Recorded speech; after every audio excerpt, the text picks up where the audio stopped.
Today, we're diving into an incredibly empowering topic, the game of life and how to play it. This concept, drawn from classic philosophy and spiritual teachings, provides a roadmap for navigating life's ups and downs with confidence, clarity, and purpose. Think of life as a game, not just any game, but one where the rules are simple yet profound. The way you approach the challenges, opportunities, and even setbacks in your life can determine your overall success and happiness. In today's episode, we'll break down 9 key principles that will help you master this game. From understanding the power of your words to cultivating discipline, love, and intuition, these lessons will show you how to navigate life with wisdom and strength. If you enjoyed today's episode, don't forget to hit that like button and subscribe for more insights on Stoicism and personal growth. And if you find this episode helpful, share it with your friends and family. It might be exactly what they need to hear. Now, let's jump right into it. 1. The game life is a lot like a game, and understanding how to play it is key to finding fulfillment, success, and peace. But this isn't just any game. It's one where the stakes are high, and the rules can often seem unclear. However, once you learn how to navigate it, life can become a whole lot easier. Marcus Aurelius once said, "The soul becomes dyed with the color of its thoughts." This reminds us that much of life's game is about mindset, how we approach situations, the way we react to challenges, and the thoughts we allow to shape our reality. In this game, your mindset is your greatest tool. Think of it this way: life isn't about avoiding difficulties, it's about knowing how to respond to them when they come. Every challenge you face is a level in the game, and every decision you make is a move. If you approach these challenges with wisdom, patience, and a sense of calm, you'll advance in the game. But if you let fear or frustration take over, you'll find yourself stuck. Epictetus taught that we cannot control events, but we can control how we react to them. That's rule number 1 in this game of life. Focus on your reactions, not the events themselves. Let's think of a real-world example. Imagine you're at work and a big project suddenly falls apart due to circumstances beyond your control. Many people might panic or point fingers, but in the game of life, you win by taking a step back, reassessing the situation, and calmly deciding the best course of action. Marcus Aurelius would remind you to look within. Within is the fountain of good, and it will forever bubble up if you will forever dig. In other words, the solutions to life's problems are often within your control, but it's how you approach them that determines whether you win or lose the game. Another key aspect of the game of life is that you don't get to choose the cards you're dealt, but you do get to choose how you play them. Think about this. There are people who start with all the advantages, wealth, connections, opportunities, but they fail to make the most of them. Meanwhile, others start with almost nothing, but manage to build incredible lives because they know how to play the game with the tools they have. Albert Einstein once said, "Life is like riding a bicycle. To keep your balance, you must keep moving." In other words, success isn't about having the best hand. It's about how you move forward with what you've got. This game also requires flexibility. Life throws curveballs, and just like in any game, the rules can change midway. One moment, everything is smooth, and the next, chaos strikes. The Stoics emphasized the importance of being adaptable, and Seneca advised us to throw me to the wolves, and I will return leading the pack. That's the kind of resilience you need in this game. No matter what happens, you adapt, you grow, and you keep playing. When life changes, don't resist it. Learn the new rules and find a way to win. One of the most interesting parts of the game is that it's not a competition against others, but against yourself. It's about becoming the best version of yourself, regardless of where you start or the obstacles you face. Buddha taught that the mind is everything. What you think, you become. Your inner thoughts, beliefs, and attitudes are what shape your experience of life. So, in the game of life, one of the most important things to do is cultivate a mindset of growth, gratitude, and resilience. Finally, remember that the game of life isn't about winning in the traditional sense. It's about learning, growing, and making progress every single day. There's no final destination, no end game where everything is perfect. The process is the reward. The more you learn to enjoy the journey, the more fulfilled you'll be. Confucius wisely said, "It does not matter how slowly you go as long as you do not stop." In this game, persistence is key. No matter how tough things get, as long as you keep moving forward, you're on the right path. 2. The Law of Prosperity. The law of prosperity teaches us that abundance is more than just financial wealth. It's about living a life filled with purpose, fulfillment, and gratitude. In Stoicism, prosperity isn't tied to material possessions, but to the richness of our inner lives and the quality of our thoughts. Seneca said, "Wealth consists not in having great possessions, but in having few wants." This reminds us that real prosperity comes from a mindset of contentment and knowing how to manage what we already have, rather than constantly chasing more. A key aspect of the law of prosperity is understanding that our thoughts shape our reality. If you constantly focus on what's missing from your life, whether it's money, success, or relationships, you'll feel like you're living in a state of lack. But if you shift your focus to what you already have and cultivate gratitude for it, you'll open yourself up to even more abundance. This doesn't mean ignoring your ambitions or giving up on financial growth, but it means recognizing that the foundation of prosperity begins within. Imagine someone who spends their life obsessing over wealth, always thinking that more money will bring happiness.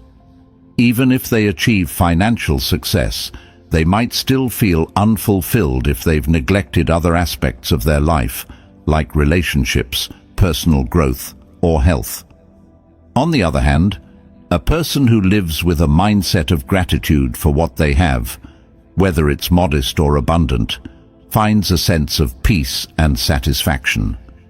This is the essence of the Stoic belief that true wealth is measured by your ability to appreciate the present moment and find joy in what you already possess. One powerful example of this principle in action is the idea of giving. The Stoics believed that giving and receiving are interconnected, and the act of giving creates a flow of abundance. When you give, whether it's your time, resources, or knowledge, you create a space for prosperity to come back to you in unexpected ways. Seneca said, "No man was ever wise by chance." This reflects the idea that wise decisions, including acts of generosity, come from a conscious understanding of how the world works, not by accident. Prosperity isn't just about what you have, but how you use it. Let's take the example of someone who has achieved a high level of financial success, but is constantly stressed, overwhelmed, and feels disconnected from others. They may have all the material wealth in the world, but without emotional or spiritual well-being, they aren't truly prosperous. The Stoics would argue that prosperity lies in living in alignment with your values, knowing what truly matters, and using your resources, whether they're financial, emotional, or intellectual, to create a life of meaning. In the game of life, The law of prosperity also teaches us to trust in the process and have patience. Epictetus said, "No great thing is created suddenly, any more than a bunch of grapes or a fig. If you tell me that you desire a fig, I answer that there must be time. Let it first blossom, then bear fruit, then ripen." This quote highlights that prosperity doesn't happen overnight. It's something that grows with time, effort, and persistence. If you plant seeds of effort in your life, whether in your career, relationships, or personal development, those seeds will grow into prosperity, but only if you nurture them and give them time to flourish. Another important element of the law of prosperity is understanding the balance between effort and surrender. While it's important to work hard and set goals, it's equally important to trust that the universe will support your efforts. The Stoics believed in focusing on what is within your control and letting go of what is not. Seneca said, "True happiness is to enjoy the present without anxious dependence upon the future." By doing your best in the present moment and releasing attachment to specific outcomes, you create space for prosperity to unfold naturally. Finally, prosperity is about living a life of purpose. It's not about accumulating material wealth for the sake of it, but about using your resources to make a difference in your own life and the lives of others. Marcus Aurelius wrote, "The fruit of this life is a good character and acts for the common good." This Stoic teaching reminds us that the true value of prosperity lies in how we use it to contribute to the world around us. Whether it's through acts of kindness, pursuing your passion, or simply being a positive influence in your community, prosperity is about living a life that matters. In conclusion, the law of prosperity is about much more than financial success. It's about cultivating a mindset of abundance, giving generously, and living with purpose. The Stoics teach us that true wealth comes from within, through gratitude, patience, and the conscious use of our resources. By focusing on what you have and using it to create a meaningful life, you unlock the door to prosperity in all its forms. 3. The power of the word. Words have the power to shape your reality. In the game of life, the words you speak, both to yourself and to others, are like commands you give to the universe. The Stoics understood this deeply, and they placed great emphasis on using words wisely. Epictetus said, "First learn the meaning of what you say, and then speak." This highlights the importance of mindfulness when it comes to communication, because your words can either lift you up or bring you down, depending on how you use them. Think of your words as seeds. Every time you speak, you plant something, whether it's positive or negative. If you plant seeds of doubt, fear, or negativity through your words, you'll see those things grow in your life. But if you choose to speak words of encouragement, positivity, and love, you'll see more of that. This is where the Stoic idea of controlling what is within your power comes into play. You can't control everything in life, but you can control what comes out of your mouth. For example, have you ever noticed how one bad comment from someone can ruin your whole day, even if everything else is going well? That's the power of words. They don't just affect others, they affect you too. If you constantly tell yourself, "I'm not good enough," you'll start to believe it and act in ways that align with that belief. On the other hand, if you affirm your strengths and abilities, you'll notice a shift in your confidence and how you approach challenges. Marcus Aurelius believed that words could either be a source of inner strength or a pathway to self-doubt. He wrote, "The happiness of your life depends upon the quality of your thoughts. Since words are an extension of your thoughts, they have the power to influence your mental and emotional well-being.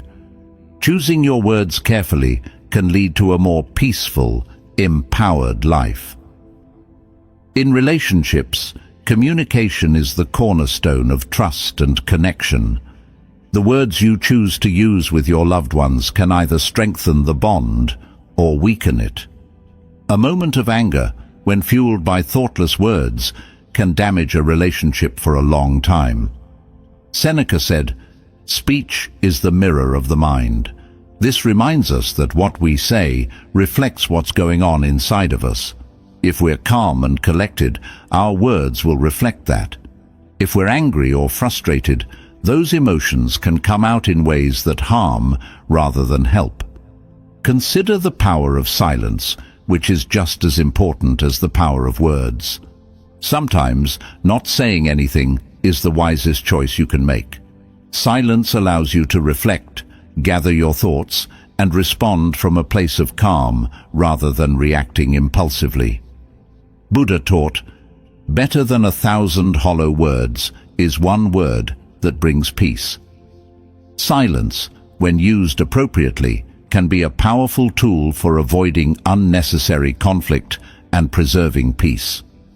Words are also key to how you manifest your goals.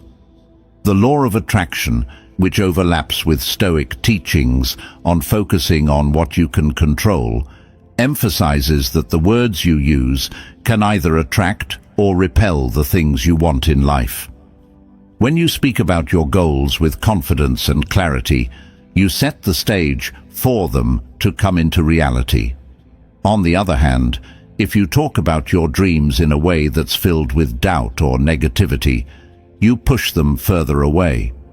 In professional settings, the power of words is evident in how leaders communicate with their teams. A leader who uses positive, empowering language can inspire their team to achieve great things, while a leader who uses harsh or negative words can create a toxic environment. Words create culture, both in the workplace and in our personal lives.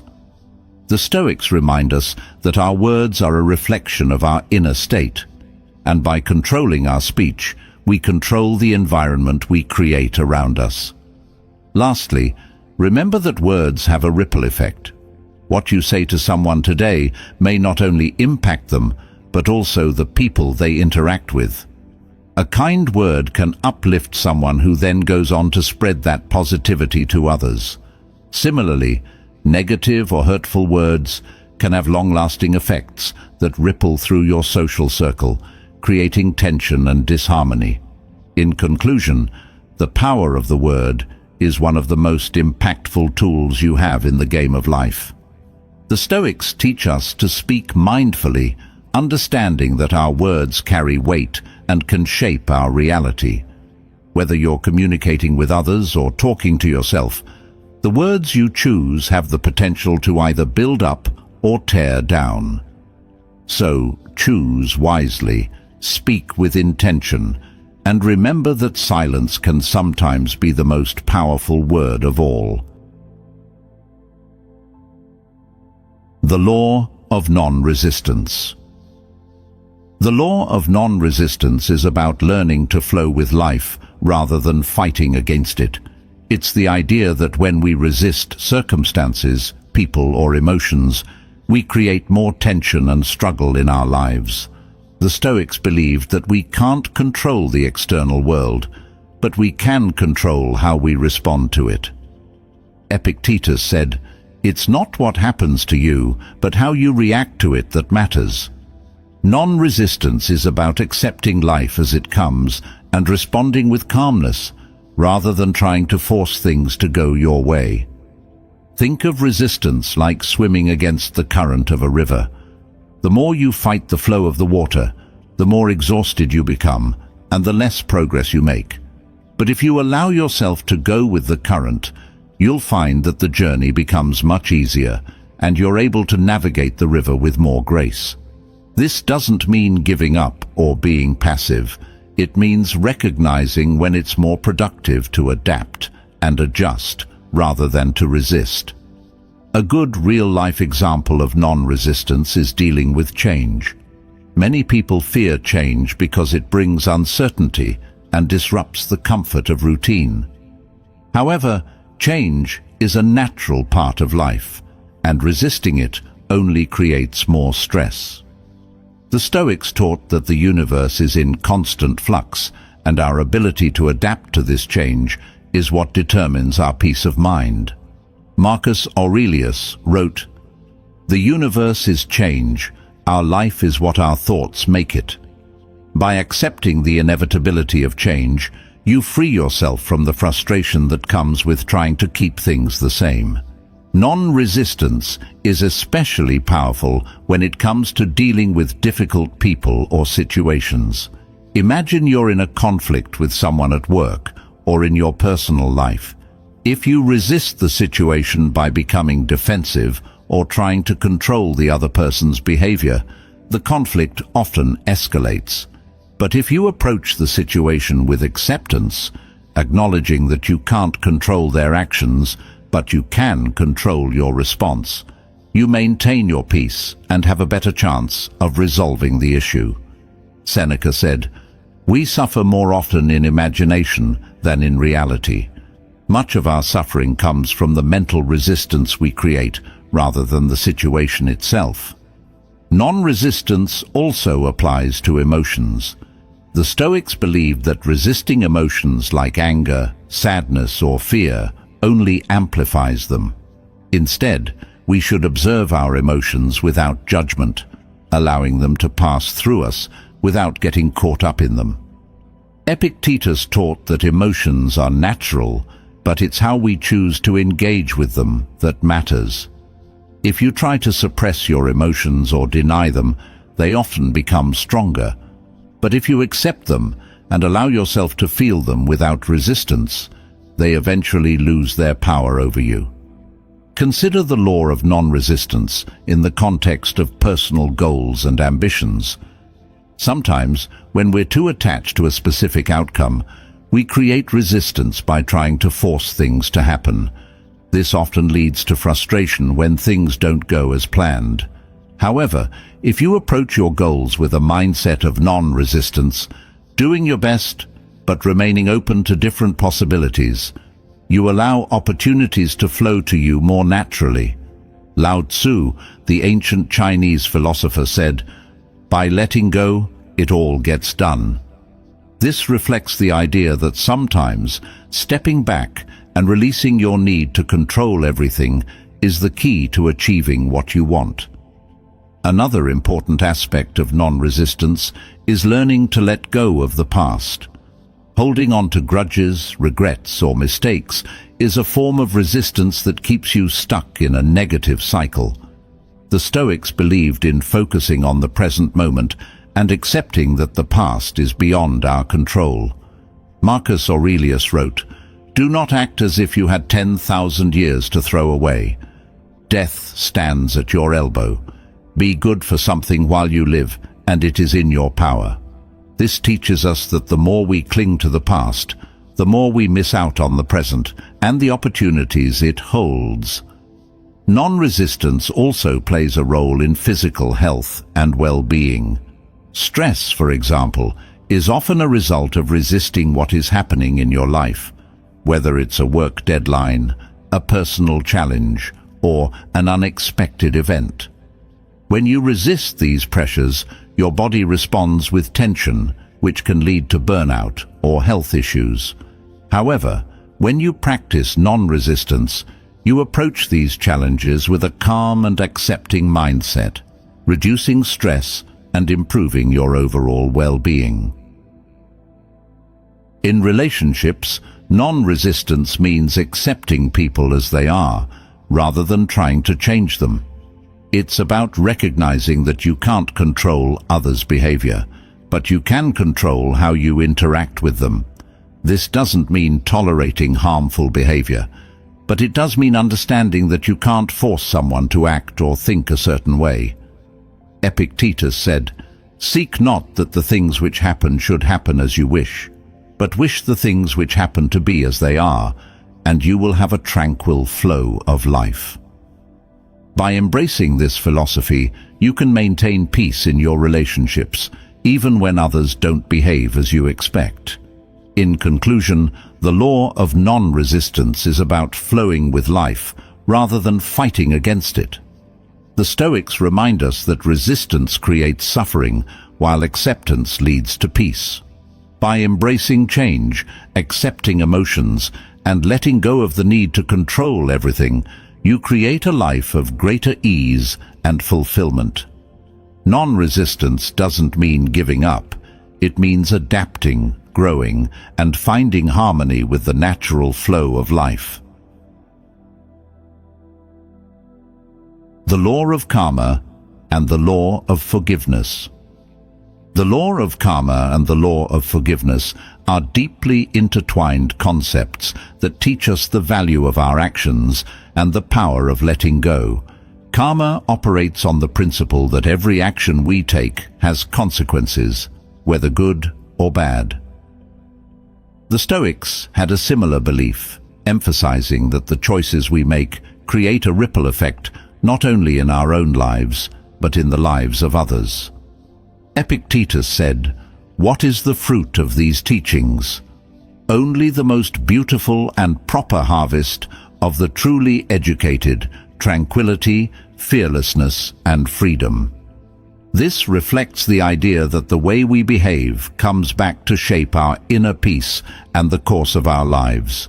The law of karma teaches us that our actions, whether small or large, matter. The energy we put out into the world comes back to us, often in unexpected ways. If you approach life with kindness, integrity, and generosity, you're likely to attract those same qualities from others. On the other hand, if you act out of selfishness, anger, or deceit, those actions will eventually come back to you, often creating more stress and negativity in your life. Seneca said, "Every wrongdoing is punished, though the punishment may be invisible." This reminds us that even when it seems like there are no immediate consequences for negative behavior, the effects will be felt eventually. Think about how this law plays out in everyday life. Have you ever noticed how people who are consistently kind and positive seem to attract good things into their lives? Or how those who are always focused on negativity and conflict often find themselves in constant drama? This is karma in action.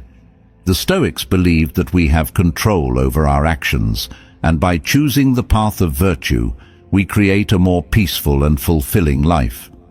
Marcus Aurelius wrote, "Waste no more time arguing about what a good man should be. Be one."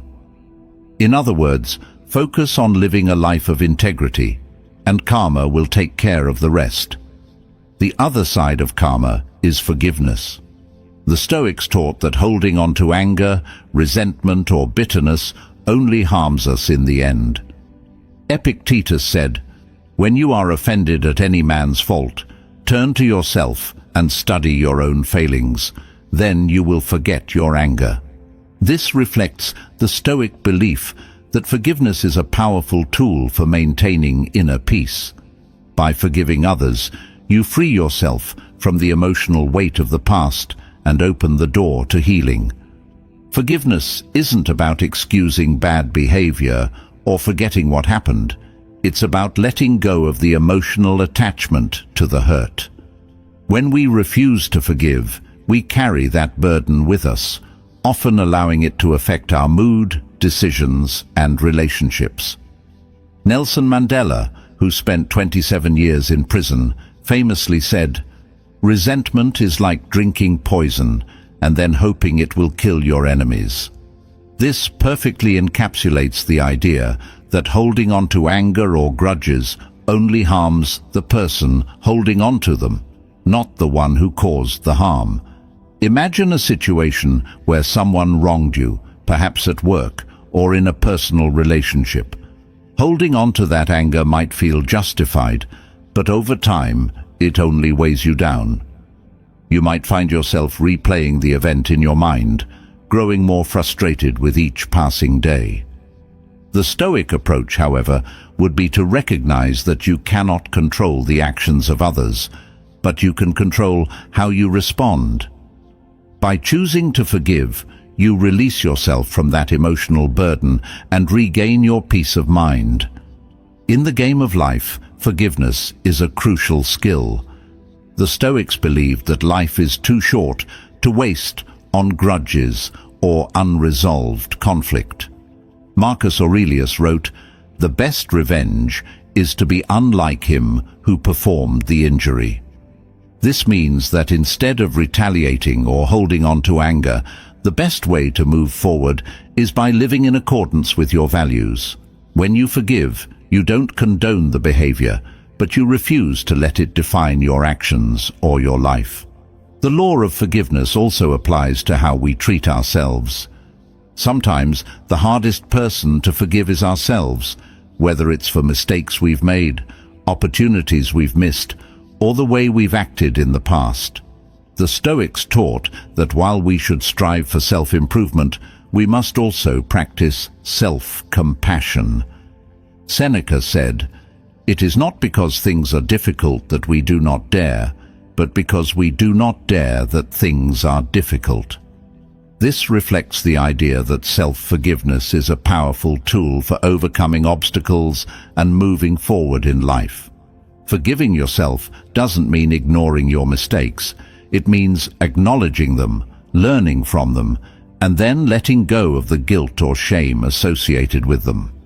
When you carry guilt or regret, it often paralyzes you, preventing you from making positive changes. By practicing self-forgiveness, you free yourself to grow, learn, and move toward a better version of yourself. In relationships, forgiveness can be transformative. When you're able to forgive others, you create a space for healing and reconciliation. Even if the relationship doesn't continue, forgiveness allows you to part ways without carrying bitterness or resentment. Mahatma Gandhi said, "The weak can never forgive. Forgiveness is the attribute of the strong." In the context of Stoicism, strength comes from controlling your emotions and choosing to act with virtue, even when it's difficult.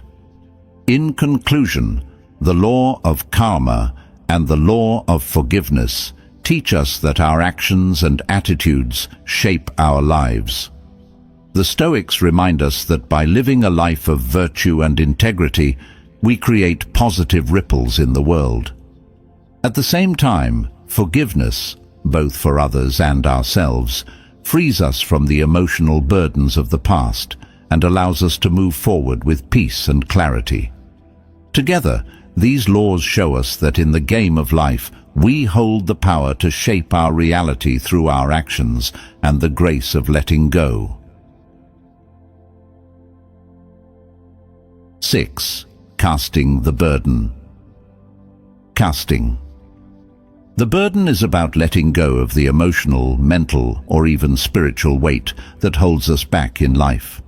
In the Stoic philosophy, it's closely related to the idea of accepting what is beyond our control and focusing on what we can influence. Epictetus taught, "Make the best use of what is in your power and take the rest as it happens." This teaching is a powerful reminder that many of the burdens we carry, whether they're worries, fears, or regrets, are often not ours to hold. Learning how to cast these burdens off is essential for living a life of peace and purpose. When you carry unnecessary burdens, it's like trying to run a race while wearing a heavy backpack.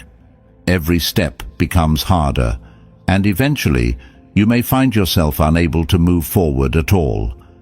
Casting the burden is about recognizing what's weighing you down and consciously deciding to release it. This doesn't mean ignoring responsibilities or challenges, but rather letting go of the emotional attachment to things you cannot change or control. Marcus Aurelius wrote, "How much more grievous are the consequences of anger than the causes of it?" In other words, the burden we carry is often more harmful than the situation itself. Think of a time when you were consumed with worry about something outside your control, whether it was the outcome of a job interview, a conflict with a loved one, or uncertainty about the future. That worry likely drained your energy, clouded your thinking, and may have even prevented you from enjoying the present moment. The Stoics teach us that the only things we truly control are our thoughts, actions, and attitudes. Everything else, including the opinions of others or the outcomes of events, is beyond our influence. When we accept this, we free ourselves from the burden of unnecessary worry. Casting the burden also applies to the emotional baggage we carry from the past. Many people find themselves trapped in cycles of regret, guilt, or unresolved emotions about things that have already happened. Holding on to these feelings can prevent us from moving forward and embracing new opportunities. Seneca said, "What need is there to weep over parts of life? The whole of it calls for tears." This Stoic view encourages us to acknowledge that life is filled with difficulties, but it's how we deal with those difficulties that defines our experience. Letting go of past burdens is key to living a more fulfilled life. One powerful example of casting the burden is learning how to release expectations. Often, we create stress for ourselves by holding on to rigid expectations about how things should go, whether it's in relationships, at work, or in our personal goals. When reality doesn't meet those expectations, we feel disappointed, frustrated, or even defeated. The Stoics believed that by letting go of expectations and accepting life as it unfolds, we can find peace. Epictetus said, "Don't seek for everything to happen as you wish it would, but rather wish that everything happens as it actually will. Then your life will flow well." This is the essence of casting the burden, releasing our need to control the uncontrollable and trusting the natural flow of life. Another important aspect of this law is the idea of surrendering to a higher power, or the universe. While Stoicism is often seen as a philosophy of self-reliance, it also teaches that there are forces greater than ourselves at work in the world. Marcus Aurelius wrote, "Everything harmonizes with me, which is harmonious to thee, O universe. Nothing for me is too early nor too late, if it be timely for thee."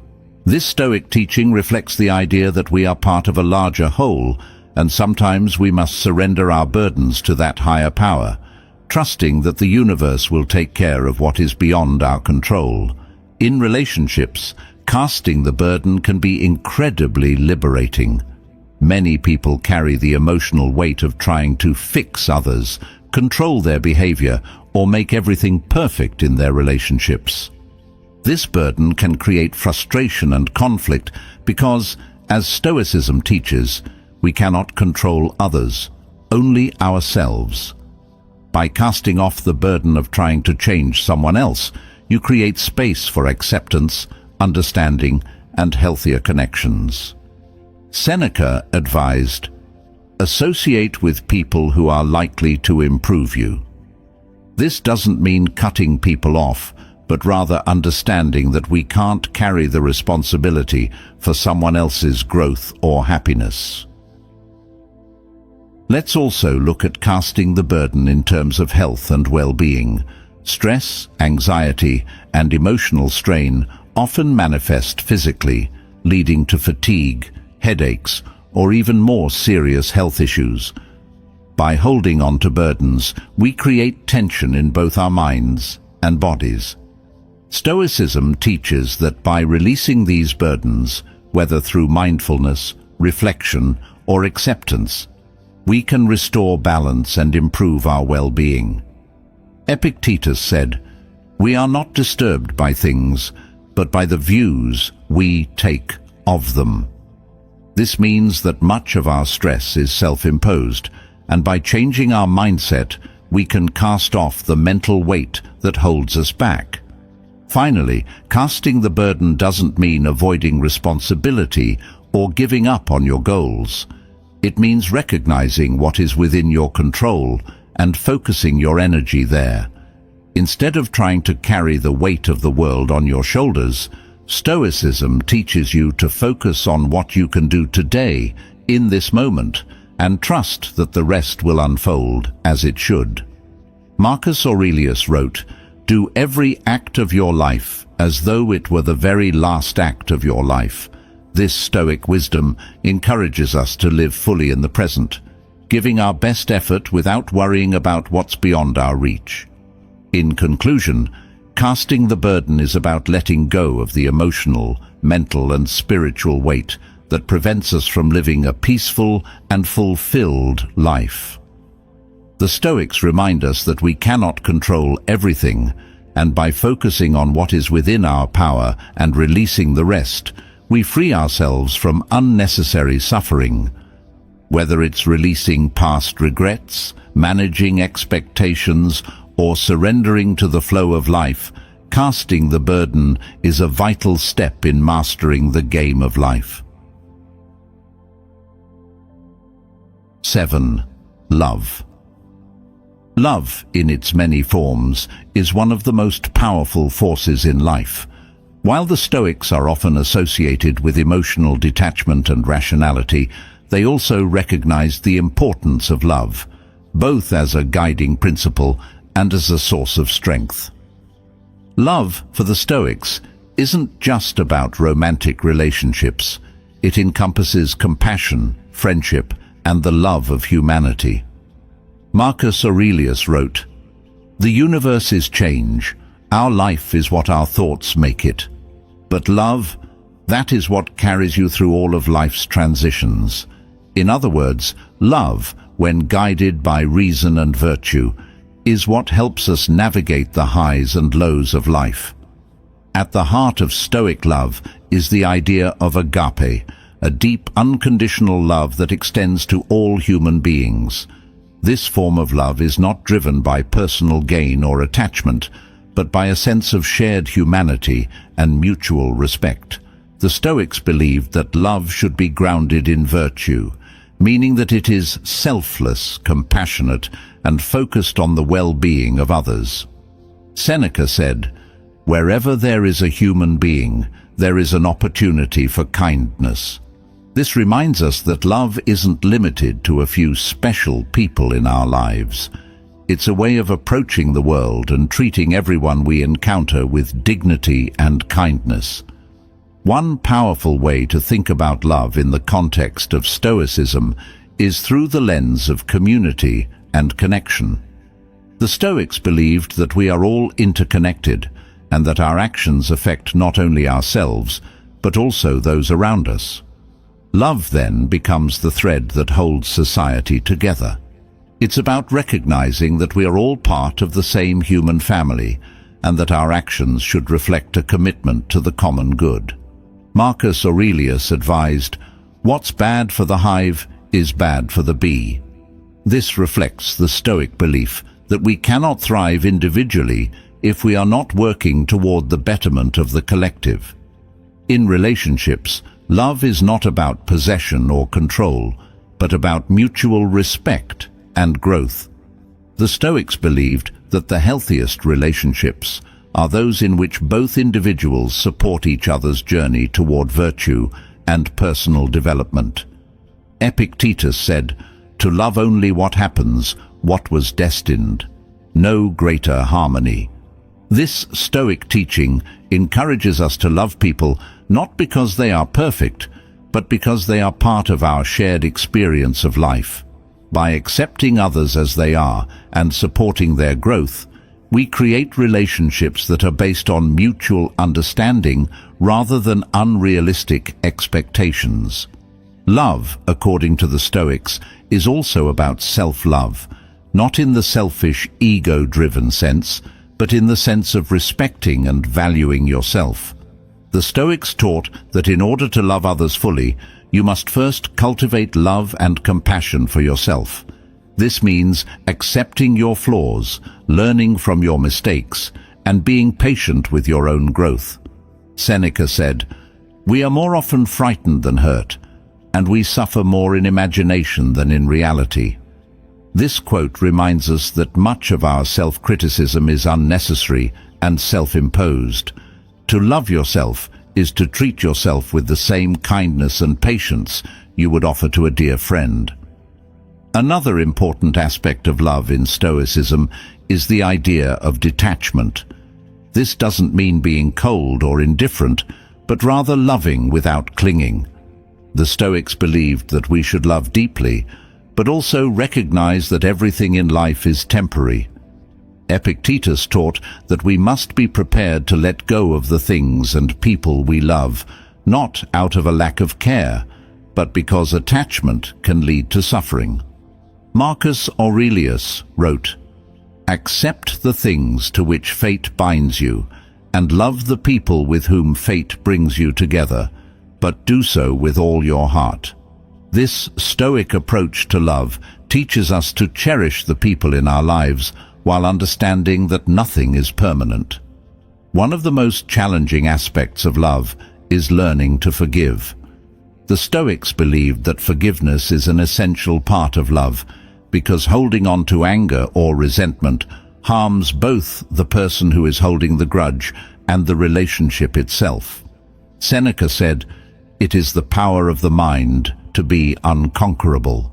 In the context of love, this means that true strength lies in the ability to forgive and let go of past hurts, allowing love to grow rather than being stifled by bitterness. In the broader context of life, love is a force that drives us toward our higher purpose. Whether it's love for a partner, a friend, or humanity as a whole, love gives us the motivation to live in alignment with our values and contribute to the greater good. Albert Schweitzer, the Nobel Peace Prize-winning philosopher and humanitarian, said, "Success is not the key to happiness. Happiness is the key to success. If you love what you are doing, you will be successful." This reflects the idea that when we approach life with love, whether it's through our work, our relationships, or our personal development, we naturally find fulfillment and success. In conclusion, love in the Stoic sense is a powerful, transformative force that touches every aspect of life. The Stoics remind us that love is not about possession or control, but about compassion, acceptance, and mutual respect. Whether it's through loving others, loving ourselves, or contributing to the common good, love is what helps us navigate life's challenges and find meaning in the process. By practicing love with wisdom and detachment, we can live more fulfilling and harmonious lives. 8. Intuition or guidance. Intuition, or inner guidance, is something the Stoics viewed as an essential part of living a virtuous and fulfilling life. While the Stoics placed heavy emphasis on rational thought and reason, they also acknowledged the importance of listening to your inner voice. Epictetus taught that our minds are naturally equipped with the ability to distinguish between what is within our control and what is not. This same inner wisdom, or intuition, can guide us toward making decisions that align with our true values and purpose. Intuition is often described as a gut feeling, or an instinct that tells you when something is right or wrong, even if you don't have all the logical information to back it up. The Stoics believed that while reason is essential for making sound decisions, intuition plays a vital role in guiding us toward what is best for us. Marcus Aurelius wrote, "If it is not right, do not do it. If it is not true, do not say it." This quote reflects the idea that deep down, we often know what is right and wrong, even if we can't immediately explain why. In the game of life, intuition can act as a compass, steering us toward choices that feel aligned with our highest good, even when those choices aren't the most obvious or logical. Think of intuition as the quiet voice inside that tells you to take a different path, even when everything on the surface seems fine. Sometimes we dismiss our intuition in favor of reason or practicality, only to later realize that our gut feeling was pointing us in the right direction all along. Steve Jobs once said, "You can't connect the dots looking forward, you can only connect them looking backward." This reflects the idea that while intuition may not make perfect sense in the moment, it often reveals its wisdom over time. One practical example of intuition in action is when we meet new people or face new opportunities.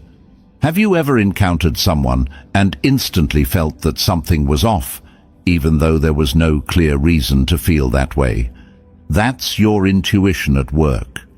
Often our subconscious picks up on subtle cues, body language, tone of voice or energy, that our conscious mind hasn't fully processed yet.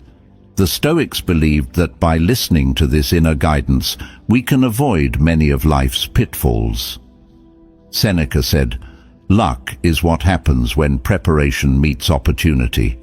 This suggests that when we prepare ourselves through reason and self-discipline, intuition can guide us toward the right opportunities at the right time. Another way to think of intuition is as a form of inner wisdom that comes from your experience and your values. The more you live in alignment with your core beliefs, the stronger your intuition becomes. It's like a muscle that grows stronger the more you use it. When you practice listening to your inner voice and acting on it, you build confidence in your ability to navigate life's challenges. Epictetus taught that we must trust our judgment and not rely too heavily on the opinions of others. He said, "Don't explain your philosophy. Embody it." This means that your intuition, shaped by your personal philosophy and experience, can guide you better than external advice. In relationships, intuition plays a crucial role in helping you determine whether a person or situation is right for you. While logic might tell you that someone is a perfect match on paper, your intuition might sense that something is missing or off. Conversely, you might feel an immediate connection with someone that doesn't make sense logically, but your intuition tells you that it's worth pursuing. The Stoics remind us to trust this inner guidance, as it often leads us toward relationships that are more fulfilling and aligned with our true selves. However, it's important to balance intuition with reason. The Stoics emphasized that while intuition is a valuable tool, it should be checked against rational thought. Intuition can sometimes be influenced by fear, insecurity, or past experiences, so it's essential to examine your gut feelings and ask whether they're coming from a place of wisdom or emotional bias. Marcus Aurelius wrote, "Look well into yourself. There is a source of strength which will always spring up if you will always look." This suggests that when you combine intuition with self-reflection and reason, you create a powerful decision-making tool. Intuition also guides us in our professional lives. Many successful people credit their achievements to following their gut instincts, even when others doubted them. Whether it's deciding to take a career leap, start a new business, or pivot in a different direction, intuition often provides the spark that leads to breakthroughs. Albert Einstein once said, "The only real valuable thing is intuition." This speaks to the idea that sometimes the most innovative and life-changing decisions come from following your inner guidance, even when it defies conventional wisdom. In the Stoic practice of self-reflection, intuition plays a key role. By regularly reflecting on your thoughts, actions, and decisions, you strengthen your connection to your inner wisdom. Marcus Aurelius often wrote about the importance of looking inward to find clarity and guidance. He said, "Nowhere can man find a quieter or more untroubled retreat than in his own soul." This inner retreat is where you can access your intuition, free from the noise and distractions of the outside world. It's in these moments of quiet reflection that your true path often becomes clear. In conclusion, Intuition or guidance is a vital tool in navigating the game of life. The Stoics teach us that while reason is essential, we must also listen to our inner voice, as it often points us toward what is best for us.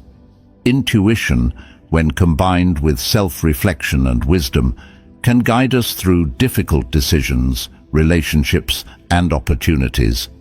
By trusting our inner guidance, we align ourselves more closely with our true purpose and find greater fulfillment in life. 9. Perfect self-expression or the divine design.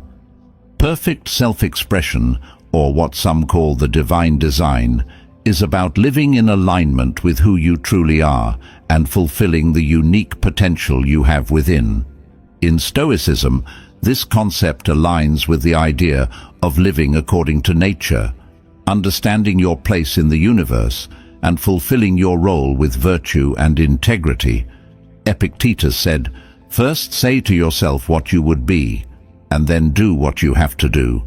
This simple yet profound statement reminds us that self-expression isn't about becoming someone else's version of success, but about embracing your true self and living in a way that reflects your values and purpose. At the heart of perfect self-expression is the idea that every person has a unique purpose or design. This isn't about destiny or fate, but about recognizing the skills, passions, and strengths that make you who you are, and then finding ways to use them in service of others and yourself. The Stoics believed that living in accordance with your nature was the path to fulfillment. Marcus Aurelius wrote, "What is your vocation? To be a good person." For the Stoics, this meant living virtuously, acting with kindness, and contributing to the greater good, all while staying true to your core principles. In the modern world, perfect self-expression can be challenging. We're often bombarded with messages about who we should be, what success looks like, or how we should live.